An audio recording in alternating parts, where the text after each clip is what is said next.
मी आता आहे अंधेरीच्या वीरा देसाई रोडवरती आणि या जो परिसर हा जर पाहायला गेला तर हा जो रोड जो आहे वीरा देसाई मार्ग जो आहे याच्यावरती गेल्या 2 दिवसापासून मोठ्या प्रमाणात पाऊस पडून त्याचं पाणी इथे साचलेल्याचं चित्र पाहायला मिळत आहे। त्याचबरोबर ज्यावेळेला आपली सकाळी TV9 ची टीम इथे पोहोचली तेव्हा बातमी दाखवली त्यानंतर महानगरपालिकेचे आता अधिकारी सुद्धा इथं आलेले आहेत आणि जो पाण्याचा निचरा जो होत नाही आहे तो निचरा आता ते गटार जे आहे तिथे चेक करत आहेत आणि ते जेणेकरून हा पाणी इथून निचरा याचा झाला पाहिजे त्यासाठी ते आता इथं तातडीने हजर झालेले आहेत आणि तेच आता काम सध्या इथं सुरू आहे। तुम्ही पाहू शकता हे जे पाणी आहे ते अजूनही इथे मोठ्या प्रमाणात साचलेल्याचं चित्र पाहायला मिळतंय। वाहतूक मात्र सुरळीत सुरू आहे। त्याच पाण्यातून वाहतूक आता सध्या सुरू आहे मात्र कुठेही वाहतुकीवरती याचा परिणाम झालेला नाही। सकाळपासूनच पावसानं रिमझिम सध्या इथं सुरू आहे मात्र कुठेही असं पाहायला गेलं तर मोठ्या प्रमाणात असं पाणी साचलेलं नाही। मात्र TV9च्या या बातमीनंतर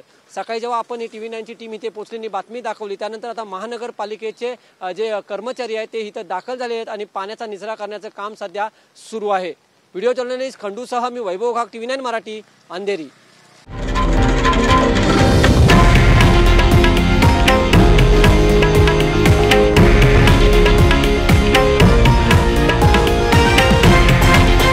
हे आहे देशातील नंबर 1 न्यूज नेटवर्क आणि आपण पाहत आहात TV9 मराठी, एकमेव।